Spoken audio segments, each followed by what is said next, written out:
Satyabama Institute of Science and Technology, Chennai and Sriperumbudur. ரொம்ப கஷ்டப்படுற குடும்பம். இன்னைக்கு கூட நான் மளிகை கடையில் கடை வச்சு தான் வாங்கிட்டு வந்து ஸ்காலர்ஷிப்புங்க அக்கௌண்ட்டுக்கு ஏற மாட்டேங்குது. அதனால தாங்க இதில் போடுறேன். சரி சரி சரி விடுங்க அழுவாதீங்க, கண்டுபிடிச்சிடலாம். விடுங்க.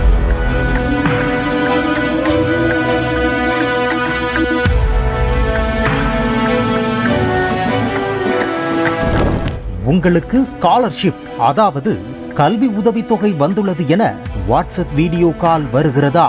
உங்களுக்குத்தான் இந்த எச்சரிக்கை செய்தி தொகுப்பு. ஈரோடு மாவட்டம் சூரம்பட்டி வலசு ராஜாஜி வீதியைச் சேர்ந்தவர் பாண்டியன். ஈரோட்டில் உள்ள தனியார் ஹோட்டலில் இரவு காவலராக உள்ளார். கடந்த 3 மாதங்களாக உடல்நலம் பாதிக்கப்பட்டு வீட்டில் ஓய்வில் இருந்துள்ளார். இவரது மனைவி தையல் தொழிலாளி. இவர்களது மகள் ஈரோடு ஆசிரியர் காலனி பகுதியில் உள்ள அரசு பள்ளியில் 12ஆம் வகுப்புக்கு செல்ல உள்ளார். இந்நிலையில் மாணவியின் தாயார் ஜெயலட்சுமியின் செல்போனில் வாட்ஸ்அப் மூலம் ஒரு வீடியோ கால் வந்துள்ளது. முன்பின் தெரியாத இந்த அழைப்பை மாணவி எடுத்து அட்டெண்ட் செய்துள்ளார். சென்னையில் உள்ள பள்ளிக்கல்வித்துறை ஸ்காலர்ஷிப் பிரிவிலிருந்து பேசுவதாகவும், உங்களுக்கு 12ஆம் வகுப்புக்கான ஸ்காலர்ஷிப் 24,000 ரூபாய் தொகை அரசால் வழங்கப்பட்டுள்ளதாகவும், உங்களது வங்கி கணக்கில் அதனை அனுப்ப ஜிபே QR கோடை காண்பிக்க வேண்டும் என கேட்டுள்ளனர். வீட்டில் இருந்த வறுமையின் காரணமாக ஸ்காலர்ஷிப் தொகையை எதிர்பார்த்து இருந்த மாணவி உடனடியாக ஜிபே QR கோடை காண்பித்துள்ளார். ஜிபே QR கோடை ஸ்கேன் செய்த கும்பல் மாணவியின் தாயாரின் வங்கி கணக்கில் இருந்த 1 லட்சம் ரூபாய் தொகையை 4 தவணைகளில் திருடியுள்ளது. வங்கி கணக்கில் இருந்த 1 லட்சம் ரூபாய் வாட்ஸ்அப் வீடியோ கால் மூலமாக திருடப்பட்டதைக் கண்டு அதிர்ச்சி அடைந்துள்ளனர். அக்கவுண்டில் மீதி 4,000 ரூபாய் மட்டுமே இருப்பதை பார்த்து நிலை குலைந்து போயிருக்கிறார்கள் மாணவியின் குடும்பத்தார். வருது, உங்களுக்கு ஃபோனில் ஜிபேயில் போட சொல்லியிருக்காங்க. 2,000 பேருக்கு போட சொல்லியிருக்காங்க. அதனால நான் ஒரு ஸ்கேன் இது போடுறேன், அதை எங்களுக்கு ஸ்கேன் பண்ணி காட்டுங்க அப்படின்னு சொன்னாங்க.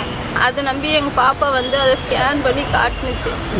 அவங்க ஃபஸ்ட்டு வாட்டி நான் ஸ்கேன் பண்ணி கேட்டப்பே நான் சொல்கிறேன், பாப்பா ஸ்கேன் பண்ணி எதுக்கு காட்டுறேன், நீ ஸ்கேன் பண்ணாத அப்படின்னு சொல்கிறேன். இல்லைம்மா, அவங்க தான் நம்பி நான் ஸ்காலர்ஷிப்னு சொல்கிறாங்களா, அதனால போட்டு தான் பண்ணுவாங்க அப்படின்னு சொன்னான்.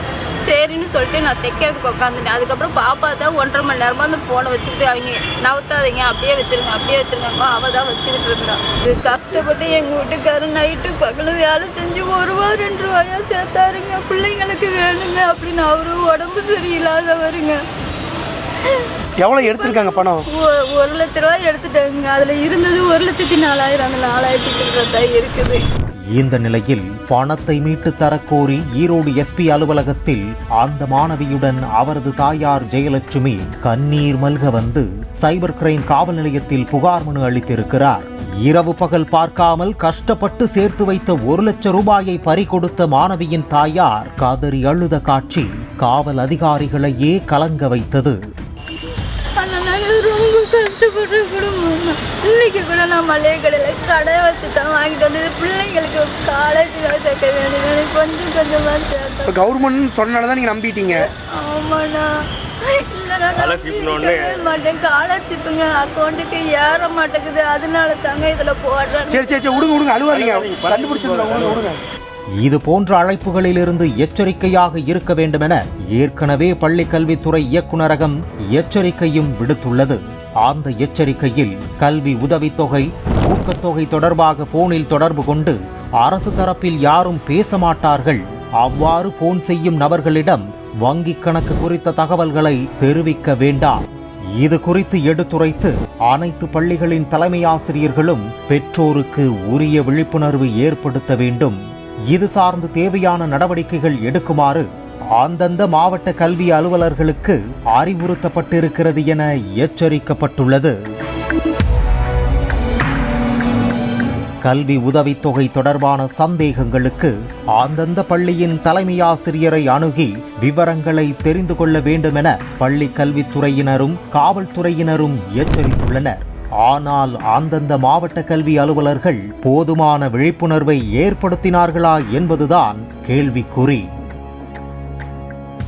Satyabama Institute of Science and Technology, Chennai and Sriperumbudur. Play store மற்றும் ஆப் ஸ்டோரில் இருந்து பாலிமர் செயலியை QR கோடு மூலம் பதிவிறக்கம் செய்யுங்கள். செய்திகளை உடனுக்குடன் பெறுங்கள்.